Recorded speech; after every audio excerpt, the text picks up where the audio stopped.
लगते, आप एक बात नहीं बताइए, नहीं, आप शर्म आनी चाहिए आपको। वहां रह गाजा रहे के हैं लोगों हिंदू, से वहां रह रहे हैं हिंदू हमारे भाई आपकी लगते क्या हैं और नफरत कुछ थी गाजा के लोगों से? बोल रहा हूं। जो आप खुशी मोहम्मद मनाने यूनुस का यह प्रोपेगेंडा जो है ना फैलाने वाले आप हैं, मोहम्मद यूनुस का प्रोपेगेंडा।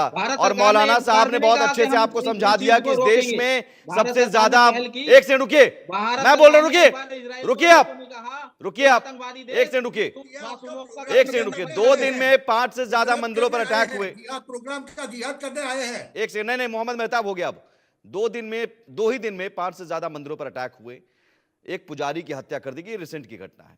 2200 से ज्यादा घटनाएं हो चुकी हैं, सरकार कह रही है, हमारी सरकार कह रही है। वहां पर जो चिन्मय दास हैं उन्हें गिरफ्तार करके जेल में डाल दिया गया है, वकील नहीं करने दिया जा रहा है। और ये मोहम्मद यूनुस, चावल मांगने वाले, आटा मांगने वाले, दाल मांगने वाले मोहम्मद यूनुस की तारीफ में जुटे हुए हैं, कसीदे पढ़ रहे हैं और कह रहे हैं बांग्लादेश में कुछ नहीं हो रहा है। तो ये एक्सपोज हो रहे हैं, और एक्सपोज इन्होंने, मौलाना साहब ने बहुत अच्छे से इन्हें कर दिया है। असुरक्षा और सुरक्षा क्या है मुसलमानों की, वो मौलाना साहब बता रहे हैं यहाँ पर। अगर इतने असुरक्षित है तो जाइए पाकिस्तान जाकर देख लीजिए, लीबिया चले जाइए, लेबनान चले जाइए, सीरिया चले जाइए, बहुत असुरक्षित है। तो ठीक है संजीव श्रीवास्तव जी, अब आते हैं आपके पास। ये जो यूके मीडिया और तमाम चीजें, जी मैं प्रफुल्ल बख्शी जी, ठीक है सर, आपने हाथ उठाया जी।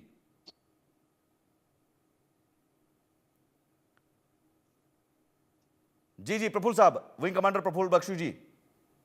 मैं आपको ये बताने की कोशिश कर रहा हूं जी कि ये अपने जो ये सिक्योरिटी और इतने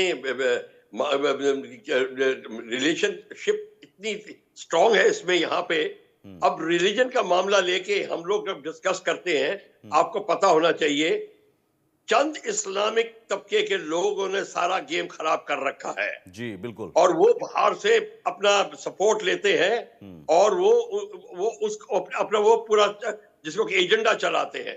ये किसी भी देश में स्वीकार नहीं करे जाएगा इनको। ये कहीं भी जाके दिखा दें, जब बांग्लादेश चले जाए वहां उनको घुसने नहीं देंगे, सऊदी अरेबिया चले जाए घुसने नहीं देंगे।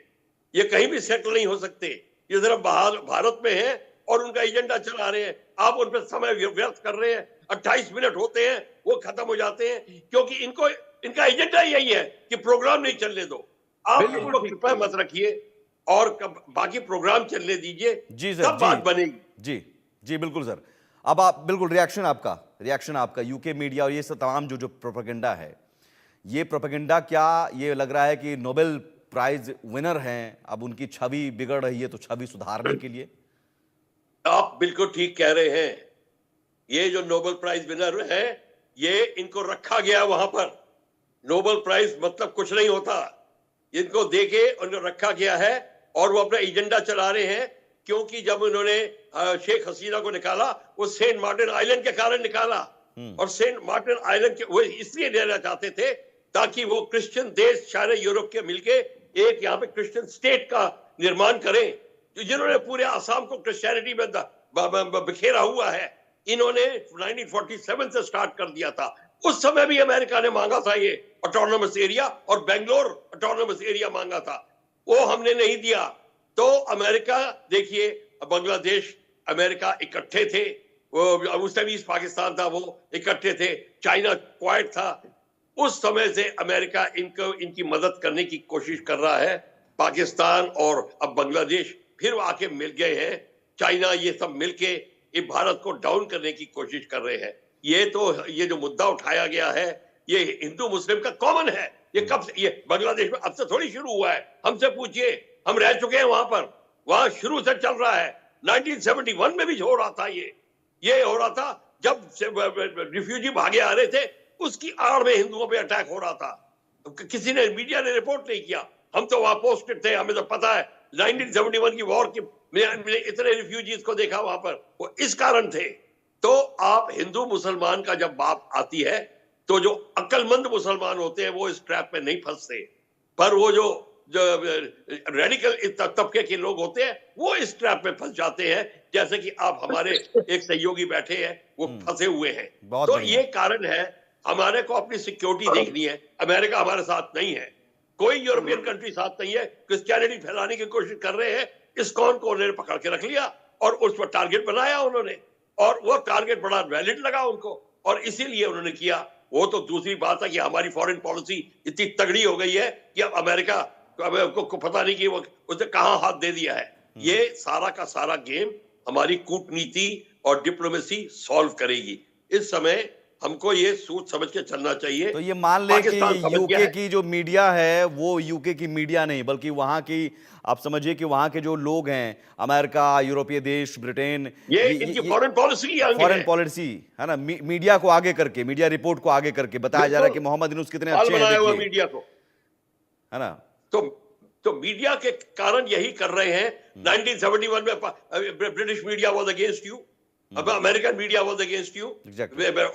और जितने के टाइम्स मैगजीन वगैरह ये सब के सब, लाइफ मैगजीन सब वर अगेंस्ट यू, सारा मीडिया हमारे अगेंस्ट था। तो आप इसको मान के चलिए कि जब तक हमारी फॉरेन पॉलिसी तगड़ी नहीं होगी, और फॉरेन पॉलिसी तब तगड़ी होती है जब हम अपने स्वावलंबी होते हैं इन केस ऑफ आर्मी और आर्मामेंट अपना मैन्युफैक्चर करते हैं। चलिए, फॉरेन पॉलिसी की बात की कमांडर होगी। साहब, बिल्कुल फॉरेन पॉलिसी की बात की तो संजय श्रीवास्तव जी, फॉरेन पॉलिसी तो हम अब हमारी इतनी है मजबूत कि कम से कम अब ये तमाम जो प्रोपेगेंडा है मियां यूनुस को चमकाने का, वो प्रोपेगेंडा झूठ है, झूठा साबित होगा, सब ये जानते हैं। लेकिन इस प्रोपेगेंडा को पहले हवा दे दिया जाता था, अब वो हवा नहीं दिया जा सकता। सुमित जी, सबसे पहले तो ये प्रोपेगेंडा है क्या, इसके बारे में हमें लगातार अपनी समझदारी है वो बना के रखनी है। ये जो बांग्लादेश की जो घटना हुई है और अभी भी जो घटनाएं वहां पे हो रही हैं, हिंदू कम्युनिटी को टारगेट किया जाना, वहां पे लोकतंत्र को जो है बिल्कुल अंधकारमय बना देना, कट्टरपंथियों का जो वहां पर एक दबदबा बढ़ता जा रहा है, वो एक अंतरराष्ट्रीय साजिश का हिस्सा है और एक left liberal radical Islamist terrorist cabal इसके पीछे है। और ये जो मीडिया है, जिस तरीके का द इकोनॉमिस्ट की जो रिपोर्ट आप बता रहे हैं, ये उसी लेफ्ट लिबरल रेडिकल इस्लामिस्ट जो कबाल पूरे वर्ल्ड में ऑपरेट करता है, ये उसी का पार्ट है। और ये जो मीडिया की रिपोर्ट्स का सहारा लेकर के, इस तरीके के फॉल्स प्रोपेगेंडा का सहारा लेकर के, ये जो चंद जो रिजीम चेंज एक्सपर्ट्स हैं, वो अपने एक्शंस को जस्टिफाई करने की कोशिश करते हैं। ये जो बांग्लादेश में हुआ है, जाहिर है कि शेख हसीना से अगर आप पूछें तो एक व्हाइट मैन का वो जिक्र किया करती थी। बाइडेन एडमिनिस्ट्रेशन के एक अधिकारी जो कि व्हाइट मैन के बारे में, इनकी जो डोनाल्ड डू के बारे में वो चर्चा करती थी, जाहिर है कि उन्होंने सीधा सीधा उनका नाम नहीं लिया, लेकिन इशारा उन्हीं की तरफ था। तो इस तरीके के जो लेफ्ट लिबरल माइंडसेट रखने वाले जो डीप स्टेट एलिमेंट्स हैं, जो रेडिकल इस्लामिस्ट फोर्सेस को इस तरीके के जो कृत्यों को सपोर्ट और सह देने वाले जो लोग हैं, ये उन्हीं का प्रोपेगेंडा है, उसी के तहत ये सारा कुछ किया जाता है। तो इस प्रोपेगेंडा की जो असली जो चरित्र है, इसको हमें लगातार समझने की जरूरत है। और जाहिर है कि वर्तमान समय में ये जो इकोनॉमिस्ट की रिपोर्ट आई है, उसमें बांग्लादेश को कंट्री ऑफ द ईयर घोषित करना, और फिर रनर अप कंट्री के बारे में भी अगर उसमें आप देखें तो उसमें सीरिया का नाम रनर अप कंट्री के बारे में कंट्री के तौर पर लिया गया है। ऐसा लग रहा है कॉमेडी किया गया है, हंसी आ रही है इस रिपोर्ट को देखकर। कॉमेडी है, बिल्कुल कॉमेडी है, और एक फॉल्स प्रोपेगेंडा है, गलत एक्शंस को जस्टिफाई करने की साजिश है। जिस तरीके से बांग्लादेश में लोकतांत्रिक जो व्यवस्थाओं को और लोकतांत्रिक संस्थाओं को कुचला जा रहा है, एक गैर निर्वाचित सरकार है जो कट्टरपंथियों के दबाव में आके काम कर रही है, और लगातार वहां पे हिंदू कम्युनिटी पर हमले हो रहे हैं। हाँ। और ये मैं यहाँ पर हमारे जो मौलाना साहब हैं उनको मैं बहुत बहुत बधाई दूंगा कि इस तरीके की जो साजिशों को एक्सपोज करने के लिए आज सभी, चाहे हिंदू हो, चाहे मुस्लिम हो, चाहे वो किसी भी कम्युनिटी के लोग हों, जो राइट माइंडेड लोग हैं, जो कि इस तरीके की शैतानी और आसुरी साजिशों को समझते हैं, वो अधिक से अधिक अपनी आवाज उठाएं। बिल्कुल सर, बिल्कुल। और ये बात स्पष्ट है कि इस तरह की रिपोर्ट से मोहम्मद यूनुस खुश हो लें अंदर ही अंदर, लेकिन वो खोखलापन जो है, वो खोखलापन दिख रहा है। बांग्लादेश एक तरफ तो भारत को आंख दिखाता है और दूसरी तरफ कहता है साहब खाने के पैसे नहीं है, खाने के लिए चावल नहीं है, चावल दे दो, दाल दे दो, तेल दे दो। और वही खाना खा के, वही चावल खा के प्रफुल्ल बख्शी साहब वही अनाज खा के आंख दिखा रहे हैं, ड्रोन तैनात कर रहे हैं। देखिए, एब्सोल्युटली राइट। ये हंसी मजाक में किसी ने हमें ये कहा था, एक उनके बांग्लादेशी डेलीगेट जो हिंदुस्तान में है, उन्होंने हमको बोला कि आप इनको अपना कलेजा काट के दे दो तो वो कहेंगे ये छोटा और काला है। ये इनके दे आर सो अनग्रेटफुल, ये मैं आपको बताने की कोशिश कर रहा हूं।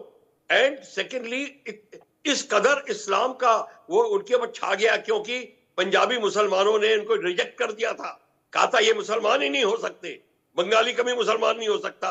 इस कारण अब वो इतना अपने को प्रूव करने की कोशिश कर रहे हैं कि वो कट्टर से भी कट्टर बनने की कोशिश कर रहे हैं, ताकि उनकी आवाज दूर तक जाए और लोग कहें कि ये असली मुसलमान है। ये प्रॉब्लम इनको आ रही है और इनको बढ़ाने के लिए यूनाइटेड नेशंस की में हम जाते थे, उनकी सबसे ज्यादा इनको महत्व दिया जाता था। देखिए ये कितना पीस लविंग है, कितने कैसे हैं। अब उनका यही उदाहरण देख लीजिए। इन्होंने अंदर की रिपोर्ट नहीं आपको आई, इनकी पैरामिलिट्री और आर्मी ने इनकी झड़प इतनी हुई है, लोगों को मारा है। जब आपके 12 बीएसएफ के लोगों को इन्होंने टांग बकरी की तरह टांग के दर्शाया था, उस समय भी हम हैरान रह गए थे कि भारत की फॉरेन पॉलिसी कैसे सह गई इसको। ये सारा का सारा जो खेल है बांग्लादेश का, अनग्रेटफुलनेस का, ये सब सामने आ गया है। अब उनका कोई चारा नहीं है। नहीं, लेकिन एक बड़ी बात आपने कही सर, एक बड़ी बात कही आपने कि ये आपने कहावत का ही इस्तेमाल किया, लेकिन आप कलेजा भी दे दो तो कहेंगे कि भाई काला है। तो मतलब एहसान फरामोश जिसे कहते हैं, जिस थाली में खाएंगे उसी में छेद करेंगे, हिमांशु भट्ट जी। मतलब ये इस तरह के कुछ जो रेडिकल्स हैं, जो कट्टरपंथी हैं, जिहादी हैं, वो इस देश में भी हैं, खाएंगे लेकिन गुण गाएंगे किसी और के। सीधी सी बात है ना। आप कहिए मुझे कि एसेंशियल कमोडिटीज की जहां तक बात करें, कितनी ऐसी एसेंशियल कमोडिटीज है कि जिनके बगैर वो जी पाएंगे। वो यूके से मंगवा ले चावल, यूके से मंगवा ले आटा, खाए वहां से। अभी जाके आपको ताज्जुब होगा, कैरो में जाके उन्होंने पाकिस्तान के हमारे दूसरे नेबर को जाके बोला कि हमें चावल दे दो। उन्होंने बोला कि आप चावल ले लो इंडिया से। जवाब क्या मिला पता है? हम भी लेते हैं इंडिया से ही, मगर यूएई के थ्रू लेते हैं। तो जो चावल 40 रुपए के होते हैं वो उनको मिलते मिलते 250 रुपए के हो जाते हैं। ये सीधा समझ नहीं आएगा इनकी। और इसकी वजह ये है कि दे आर बेसिकली इस्लामिक कट्टरवाद जो है वो इधर तक फैल गया है कि वहां पर उनको दफन होना मंजूर है, मगर किसी के साथ अच्छा रिश्ता रखना मंजूर नहीं है। और ये एक बहुत बड़ी वैश्विक साजिश जो है, जो चल रही है अभी। देखिए, मैं सीधी सी बात कहूंगा, एक वाक्य में लोग समझ जाएंगे, समझने वाले जी। बांग्लादेश को भारत का यूक्रेन बनाना चाहते थे ये लोग, और ये प्रॉब्लम उसी के तहत शुरू हुआ है। लेकिन आज जिस भी सोच अभी का, ये जिस ट्राई सोच को बल दिया जा रहा है, मौलाना सोच को बल मौलाना दिया जा साहब, रहा है। आखिर ये मुझे सोच। आप ये कहिए कि सर नोबेल प्राइज आपको मिला, हाँ। नोबेल प्राइज में से आपने 1,45,000 क्लिंटन फाउंडेशन को जाके क्यों दिए पहले? हाँ। और वो क्लिंटन फाउंडेशन मतलब इस सोच को बकायदा फंडिंग की जा रही है, बढ़ाया जा रहा है, इस्लामिक कट्टर जितने भी हैं और उन कट्टर सोच वालों को भारत के खिलाफ तैयार किया जा रहा है। स्वामी चक्रपाणी महाराज, ये तो बड़ा खतरनाक है, और खतरनाक इस लिहाज से क्योंकि इस देश में भी बहुत लोग हैं ऐसे। देखिए, भारत हमेशा से जो पड़ोसी देश है उनके साथ हमेशा से मैत्री संबंध रखना चाहता था, और हमेशा ये प्रयास रहता है, भारत की सरकारें कोई भी है उसकी पॉलिसी रहती है कि अपने पड़ोसियों के साथ हम जितना हो सके मैत्री भाव से रहे। और देखिए, इसी परिप्रेक्ष्य में आप देखिए, जो अभी कर्नल साहब ने जो जिक्र किया कि 7 आर्मी वालों को एक समय 12 को मार के लटका दिया गया, बांग्लादेश वालों ने किया ऐसे हमारे सैनिकों के साथ, तो वर्तमान में भी जो कर रहा है, अगर भारत सरकार मौन है तो इसका मतलब ये नहीं कि हमारी सरकारें या देश जो है इनसे डरे। हमारे पास एजेंसियां इतनी मजबूत है, हमारे पास आर्मी है, सेना है, मिसाइल है कि बहुत कम समय में बांग्लादेश का नामो निशा खत्म हो जाएगा। लेकिन कहीं ना कहीं भारत इस बात को समझ रहा है कि हम अपने पड़ोसी से जितना हो सके हम उसको प्रयास करें कि कूटनीतिक स्तर पे ठीक हो जाए। लेकिन हमें लगता है कि ये कहीं ना कहीं पानी जो है सर से ऊपर जाता हुआ दिख रहा है, और इसमें कहीं ना कहीं बांग्लादेश नहीं, लेकिन मैं ये समझाना चाह रहा हूं अब एक चीज और भी। मैं यहाँ पर जरूर ये भी बताने की कोशिश करूंगा कि बांग्लादेश की यूनूस सरकार एक तरफ भारत को आंख दिखाने की कोशिश कर रही है, लेकिन अराकान आर्मी के आगे कैसे खुद सरेंडर कर रही है। अराकान आर्मी मार मार के भगाए जा रहे हैं, अराकान आर्मी के सैनिक बांग्लादेश की सुरक्षा बलों को, और जो रखाइन स्टेट से भी आगे बढ़ चुके हैं। जो सेंट मार्टिन आइलैंड जो बहुत महत्वपूर्ण है सामरिक तौर पर, जिसकी बात प्रफुल्ल बख्शी साहब ने भी कही कि शेख हसीना ने इनकार कर दिया था, तो वो सामरिक तौर पर बहुत महत्वपूर्ण आइलैंड हो, कॉक्स बाजार हो, वहां तक अब पहुंचने की बात हो रही है। बांग्लादेश, अराकान, बांग्लादेश तो छोड़िए, हिंदुस्तान छोड़िए, अराकान से निपट ले, अराकान ही काफी है। और कैसे, जरा एक मैप के जरिए हम बताते हैं दर्शकों के लिए, वो जरा दिखाइए वॉल पर कि मैप जो है वो, उसके जरिए आपको दिखाते हैं रखाइन स्टेट, कॉक्स बाजार कहाँ है और सेंट मार्टिन आइलैंड कहाँ है। और फिर आप समझेंगे कि ये नहीं, एक तो ये चिकन नेक है, ये हम समझाएंगे चिकन नेक का एरिया कितना महत्वपूर्ण है, और इसका भी एक विकल्प हम कैसे कालादान प्रोजेक्ट के जरिए हम अब वो भी अब जो प्रोजेक्ट है वो भी आगे बढ़ रहा है। ये चिकन नेक है जो नॉर्थ ईस्ट के राज्यों को जोड़ता है, जिसकी लेंथ जो है 40 किलोमीटर है। और ये जो चंबू वैली है, चुम्बू वैली, जो जहाँ से चाइना की भी नज़र इसकी रहती है, मात्र 22 किलोमीटर। तो यहाँ इसका एक विकल्प बनाने के लिए जो कालादान मल्टी मॉडल प्रोजेक्ट है उसको भी मैप के जरिए दिखाते हैं। दूसरा मैप दिखाइए। और अब जो कालादान प्रोजेक्ट है वो भी बहुत रफ्तार से चल रहा है, बांग्लादेश की हमें ज़रूरत नहीं। अगला मैप, और ये कालादान प्रोजेक्ट है कोलकाता, ये हल्दिया एयरपोर्ट से, ये यहाँ से कालादान प्रोजेक्ट जो है बंगाल की खाड़ी, 539 किलोमीटर की ये लंबाई है। और कालादान प्रोजेक्ट के जरिए हम यहाँ पर सितवे पोर्ट पर पहुँचेंगे, और यहाँ जो कालादान नदी है उसके जरिए पलतवा तक, पलतवा से जोरिनपुई और यहाँ, और ये जोरिनपुई से आप सड़क मार्ग से आइजॉल और फिर असम तक पहुंच सकते हैं, यानी मिजोरम तक पहुंच सकते हैं। तो ये हमने पूरा विकल्प, हमारी जो तैयारी है, ऐसा नहीं कि तैयारी में कोई कमी है, पूरी तैयारी है कि साहब। चिकन नेक तो है ही, और चिकन नेक हमारे लिए रहा खतरा, लेकिन चिकन नेक के अलावा हम एक कालादान प्रोजेक्ट भी। एक और मैप दिखाइए। और अब समझिए कि जो रखाइन स्टेट है या कॉक्स बाजार है, यहां से देखिए सेंट मार्टिन द्वीप की हम बात कर रहे थे। अब ये सेंट मार्टिन द्वीप बहुत अहम रखता है, यही वो सेंट मार्टिन, जरा जूम करके दिखाइए। सेंट मार्टिन द्वीप जो है, यही वो द्वीप है, यही वो आइलैंड है जो शेख हसीना ने मना कर दिया था, और ये शेख हसीना ने मना कर दिया था अमेरिका को देने से। अब ये वो सेंट मार्टिन द्वीप है, बे ऑफ बंगाल, और यहाँ हिंदुस्तान। तो आप समझिए कि कितना खतरा होता। शेख हसीना ने मना किया, तो ये माना जा रहा अमेरिका ने एक एजेंडा, प्रोपेगेंडा चलाकर मोहम्मद यूनुस को भेजा। कॉक्स बाजार यहाँ पर है, रोहिंग्या कैंप है, ये बताया जा रहा है यहाँ पर भी बड़ी संख्या में आतंकी तैयार हो रहे हैं। और ये रखाइन स्टेट है, ये म्यांमार का जो हिस्सा है, यहाँ तक पहुँच चुके हैं अराकान आर्मी। टेकनाफ का एरिया है रखाइन स्टेट, कॉक्स बाजार, यहाँ तक अराकान आर्मी के पहुँचने की खबर है, और बांग्लादेश की सेना कुछ नहीं कर पा रही है। तो अब बांग्लादेश की सेना या बांग्लादेश की सरकार हिंदुस्तान छोड़ दे, अराकान आर्मी से निपट ले, जो यहां तक पहुंचने का दावा है, रखाइन स्टेट तक पहुंचने का दावा है। और ये रहा बांग्लादेश, घुसने वाली है अराकान आर्मी। अब यूनुस सरकार अपना देश बचा ले, या फिर वो अपनी कुर्सी छोड़कर भागने पर मजबूर हो जाएंगे जैसे आए थे। तो ये स्थिति, ये हमने दिखा दिया मैप के जरिए। प्रफुल्ल बख्शी साहब, आपका रिएक्शन जल्दी से। हिंदुस्तान छोड़िए, अब वो अराकान से निपट ले, यही काफी है। अब इनके जो नोबेल प्राइज विनर जो उन्होंने प्रोटीज रखा है, उनके जाने के खतरे हो सकते हैं। और यही नहीं, मिलिट्री ओवरथ्रो के भी चांसेस हैं, क्योंकि अमेरिका को बड़ा सूट करेगा अगर बांग्लादेश आर्मी वहां पे आ जाए। अमेरिका को डेमोक्रेटिक कंट्रीज पसंद नहीं है। अमेरिका चाहता, अमेरिका की दोस्ती सदैव डिक्टेटरशिप कंट्रीज से होती है, ताकि वहां उनका काम चलता है, उनके आर्मामेंट बिकते हैं। और ये सेंट मार्टिन आइलैंड में सबमरीन बेस बनाकर पाकिस्तान को देगा, जैसे कि कोको आइलैंड में जो म्यांमार का है उसमें ऑलरेडी चाइनीज घुस रहे हैं। तो अमेरिका को यह फिक्र हो गई थी कि सेंट मार्टिन में चाइनीज ना घुस जाए, इसलिए Coco Island, Saint Martin Island के ऊपर अमेरिका हावी होगा, और कोलंबो से, श्रीलंका से चाइना को निकालने की अब कोशिश करेगा।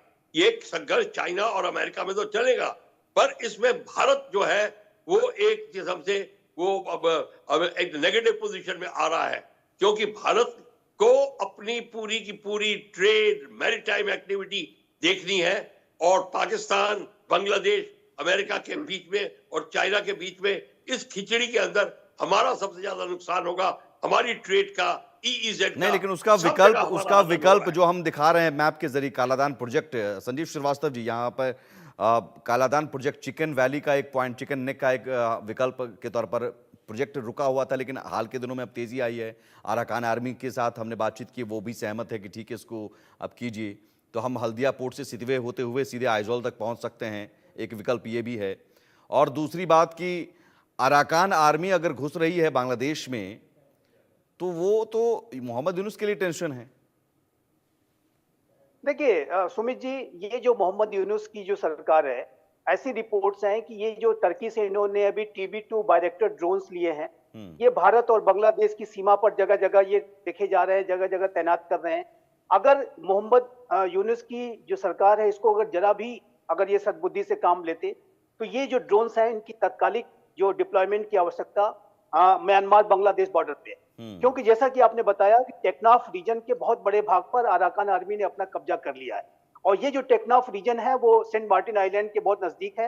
अगर ऐसी ही स्थिति रही तो Arakan Army Saint Martin Island को भी अपने कब्जे में ले लेगी, और ये बांग्लादेश का जाहिर है कि उसका भी विभाजन हो जाएगा। वो विभाजन से ही वो देश बना हुआ है, और उस देश का भी विभाजन कराने की जो पूरी साजिश वहां पर हो रही है।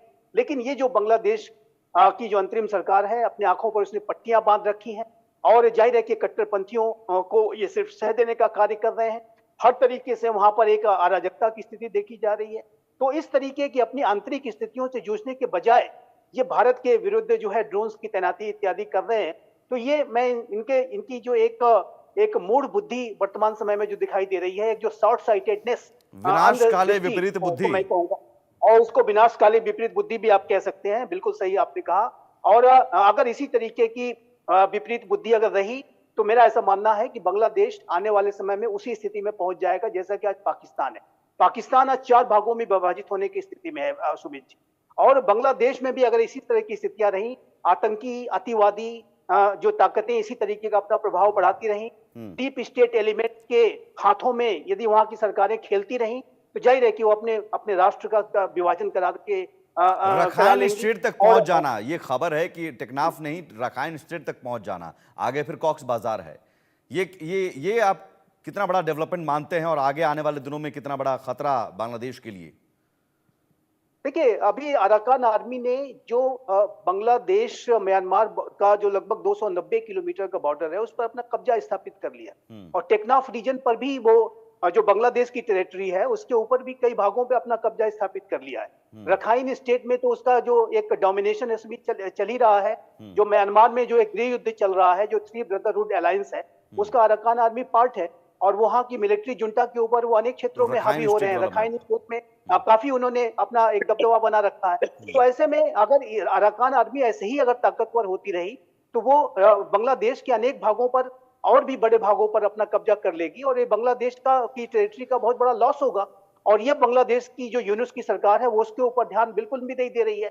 अपने राष्ट्र की उनके सीमाओं को अनेक जैसी इस तरीके की जो आर्मीज हैं वो अपने कब्जे में लेती जा रही हैं, और इनको सिर्फ भारत का बॉर्डर दिखाई दे रहा है, और ये TB2 बायरेक्टर ड्रोन भारत को दिखाने की कोशिश कर रहे हैं, ताकि इसकी डिप्लॉयमेंट की आवश्यकता बांग्लादेश और म्यांमार के बॉर्डर पे थी। ठीक है हिमांशु भट्ट जी, इसका मतलब संजीव श्रीवास्तव जी साफ साफ कह रहे हैं कि भाई लड़ना कहीं और है, दुश्मन कोई और है, और देख कहीं और रहे हो, या फिर हिमांशु भट्ट जी, यहाँ अराकान आर्मी काफी है, हिंदुस्तान छोड़ दे अपना, कि भाई अराकान आर्मी से पहले तुम निपट लो, उसके बाद बात करना। अराकान आर्मी कुछ ऐसा करने जा रही है कि जहां पर अराकान आर्मी के और 3 ब्रदर अलायंस ने एक चीज तो बोल दी है कि Kaladan multi modal project Bharat का भले चलता रहे, सिचुए को हम डिस्टर्ब नहीं करेंगे, सिचुए पे आप ऑपरेट करते रहो, ये तो छूट मिल चुकी है। मेरा एक ही सवाल है कि ये लोग निकले थे, बांग्लादेश के कुछ जिहादी तत्व निकले थे, जिनके स्टेटमेंट्स भी बहुत आ चुके हैं कि असम हमारा है, हम चिकन नेक काट देंगे, हम बिहार हमारा है, ये है वो है। अरे भैया, चिकन नेक की बात छोड़ो, आप अपना चिकन का लेग है ना, जो वो लेग को पहले बचाओ, आपका लेग अराकान आर्मी काट देगा। और जहां तक सेंट मार्टिन्स की बात है, मैं ऑथेंटिकली बोल सकता हूं, आज जो इंफॉर्मेशन मेरे पास है वहां से वो दिखता है कि जहां तक सेंट मार्टिन आइलैंड का सवाल है, वहां का एसेस बांग्लादेश के लिए खत्म हो चुका है। ये बड़ी तो खबर आप बता रहे हैं, बहुत बड़ी खबर बता रहे हैं आप। ये जो मेरे पास इंफॉर्मेशन है वो ये बता रही है कि सेंट मार्टिन आइलैंड का एसेस बांग्लादेश के लिए खत्म हो चुका है। Arakan army has practically blocked everything apart. तो ये मान लिया जाए मौलाना साहब कि जिहादियों की सोच के चक्कर में एक अच्छा भला देश जो है वो अब बर्बाद हो रहा है इन कट्टरपंथियों और जमातियों की सोच के चक्कर में।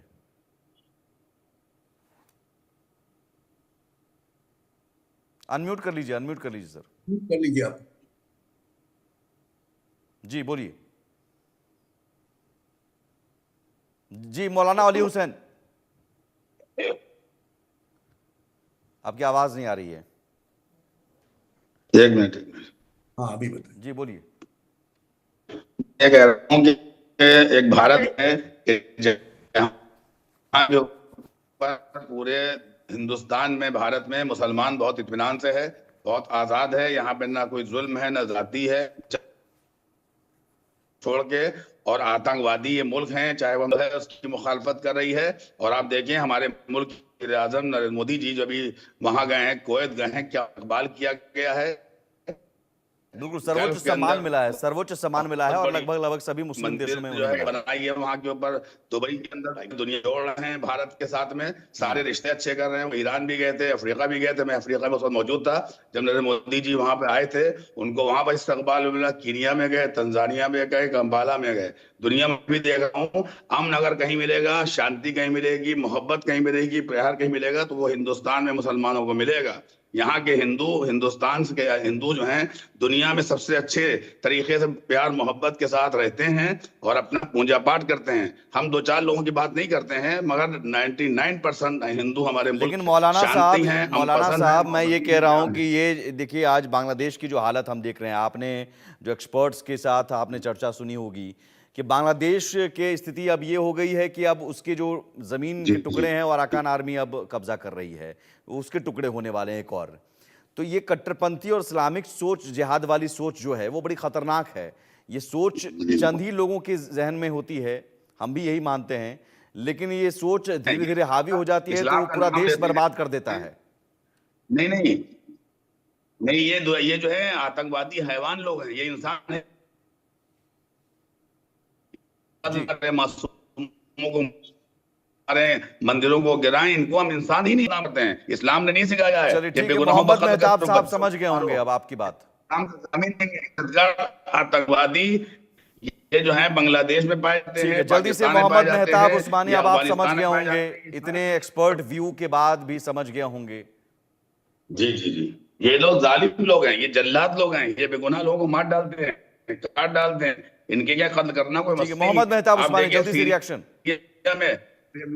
मैं क्या रिएक्शन, मेरे को तो रिएक्शन देने की जरूरत नहीं है। देखिए ये एक एजेंडा है जो हिंदुस्तान की मीडिया के थ्रू चलाया जा रहा है कि बांग्लादेश में ये हो रहा है, ये राजनीति से प्रेरित है। अगर ऐसा कुछ होता तो हिंदुस्तान आर्मी बांग्लादेश में होती अब तक। अगर ऐसा कुछ होता, ऐसा कुछ नहीं है, ये सिर्फ एक प्रोपेगेंडा है। ये मौलाना साहब एजेंट है, इनकी कुर्सी है बेचारों की, इनकी मजबूरी है ऐसा बोलना। आपकी कौन सी मजबूरी है यार, क्या बात कर रहे हो? मैं बार बार बोल रहा हूँ सरकार आंकड़ा दे रही है तो आप कहने कुछ नहीं हो रहा है। इतना झूठ, इतना झूठ नहीं बोलने दूंगा, मैं बोलने नहीं दूंगा, ये झूठ बोलने नहीं दूंगा। बहुत शुक्रिया। आपको लग रहा है कि कुछ हो ही नहीं रहा है, सरकार हमारी कह रही है 2200 से ज्यादा मामले हुए हैं। वहां की सरकार, यूनुस सरकार आ रही है भाई, यूनुस सरकार मान ली है 88 घटनाएं। चलिए 88 घटना तो मान लो, अरे यूनुस सरकार ने मानी है 88 घटनाएं, मोहम्मद यूनुस की सरकार ने मानी है 88 घटनाएं। मोहम्मद यूनुस, अरे बहुत सत्यवादी आप हो, इतने झूठ और इतने प्रोपेगेंडा लेकर कैसे चल रहे हो? बहुत शुक्रिया प्रफुल्ल बख्शी साहब, बहुत शुक्रिया संजीव श्रीवास्तव जी, बहुत शुक्रिया मौलाना साहब। ऐसे झूठ और प्रोपेगेंडा वाली सोच या फिर मीडिया रिपोर्ट से बचने की जरूरत है, उस पर विश्वास नहीं करने की जरूरत है। विश्वास कीजिए, आंखों देखे पर तस्वीरें आ रही हैं वहां से, और हमारी सरकार ने कहा 2200 से ज्यादा हिंदुओं पर हमले। तो मोहम्मद यूनुस की कलई खुल रही है, छवि बिगड़ रही है, तो वहां की जो ब्रिटेन की मीडिया है उनकी छवि बचाने में लगी हुई है, लेकिन वो कुछ बचेगी नहीं। छवि छोड़िए, बांग्लादेश बर्बाद हो रहा है। आप देख रहे थे देश का सवाल। एक छोटा सा ब्रेक के उस पार भी खबरें लगातार जारी हैं।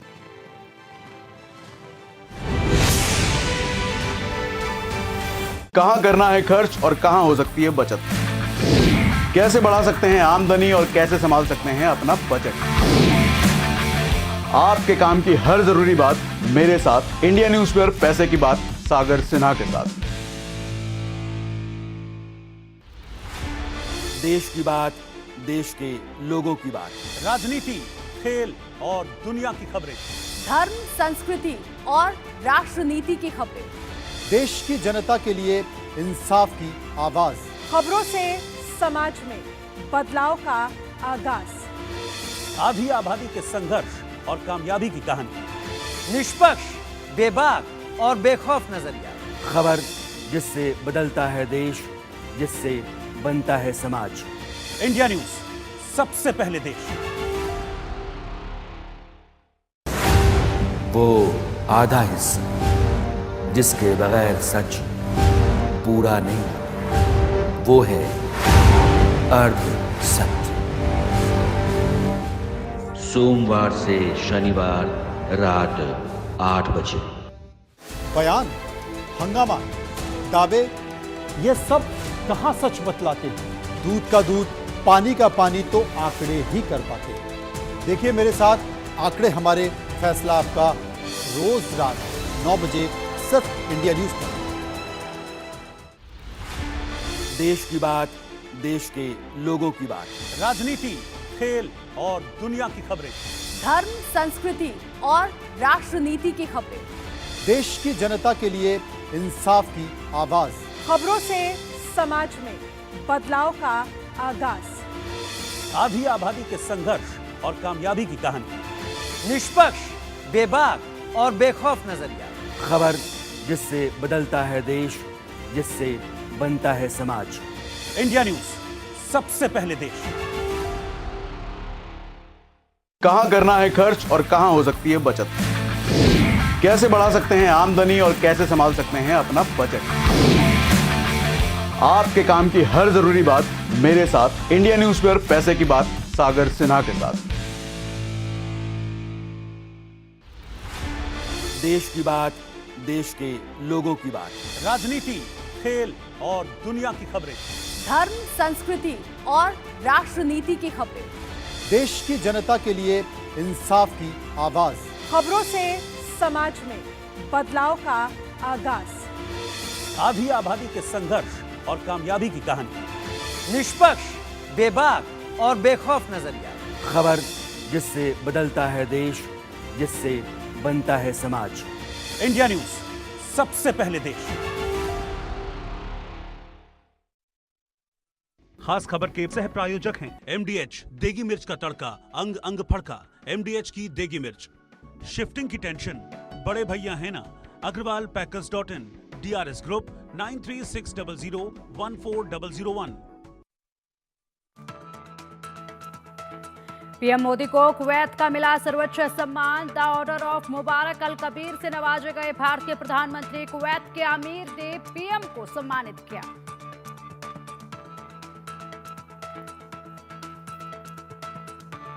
अरविंद केजरीवाल के ऐलानों पर बीजेपी का पलटवार, कहा पंजाब में बहनों के अकाउंट में कुछ नहीं आया तो यहां क्या आएगा, सारी योजनाएं केवल चुनावी जुमला।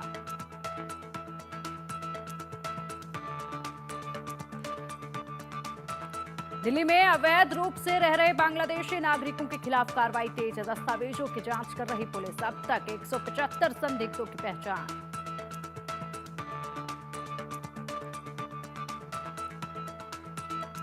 संभल के बाद चंदोसी में भी मिले सनातन के प्रमाण, खाली प्लॉट में मिली प्राचीन बावड़ी। अवैध कब्जे को हटाने का काम जारी, प्रशासन के आदेश पर जेसीबी से हो रही खुदाई।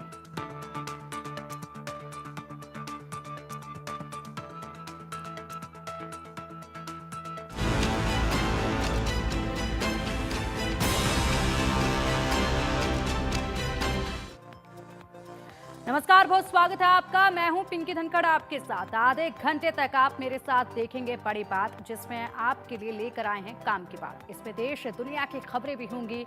चर्चा करेंगे कि सीने में जलन है तो सावधान रहने की जरूरत आखिरकार क्यों। रिवाइज्ड आईटी रिटर्न भरने की अंतिम तारीख बढ़ी है। तारीख क्यों बढ़ी और नई तारीख क्या है, ये भी आपको बताएंगे। साथ ही आपको बताएंगे कि कॉमन लॉ एडमिशन टेस्ट का रिजल्ट क्यों बदलेगा। मिडल ईस्ट की खबरों में आपको बताएंगे कि यूएस का हुती विद्रोहियों के खिलाफ बड़ा अटैक हुआ है। चर्चा करेंगे कि मशहूर हॉलीवुड एक्ट्रेस एंजेलिना जोली का हाल देख फैंस आखिरकार टेंशन में क्यों हैं। इसके अलावा कुछ और काम की खबरें होंगी, तो आइए शुरू करते हैं बड़ी बात।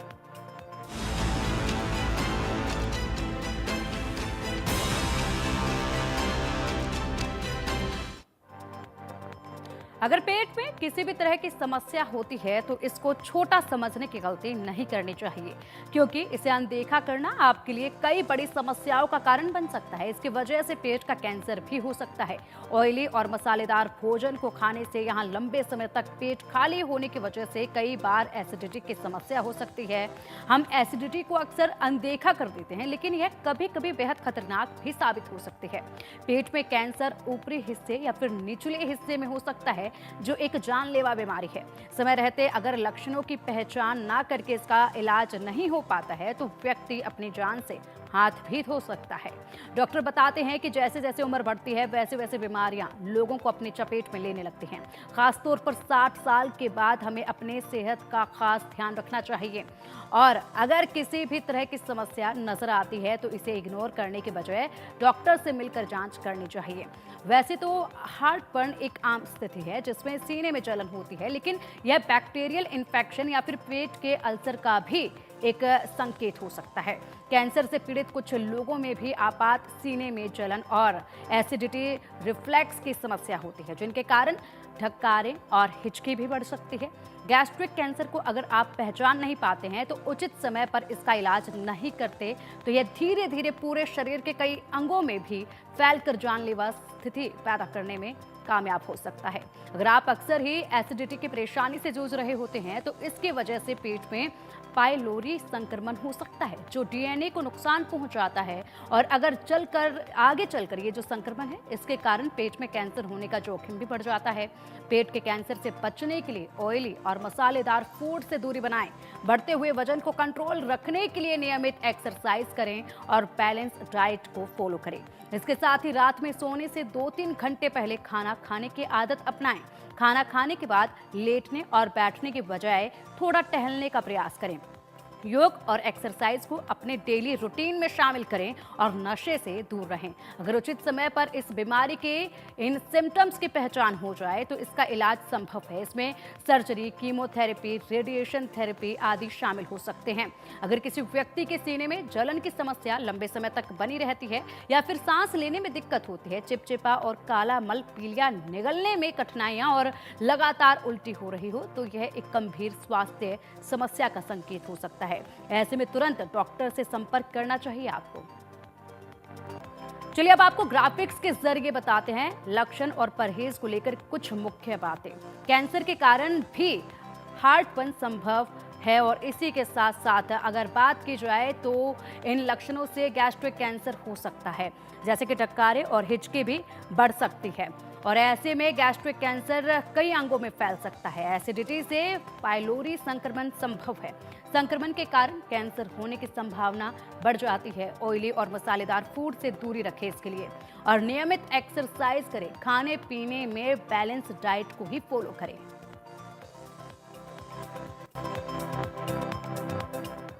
वहीं इनकम टैक्स भरने वालों के लिए एक अच्छी खबर आई है। मीडिया रिपोर्ट के मुताबिक बॉम्बे हाई कोर्ट ने टैक्स पेयर्स को राहत देते हुए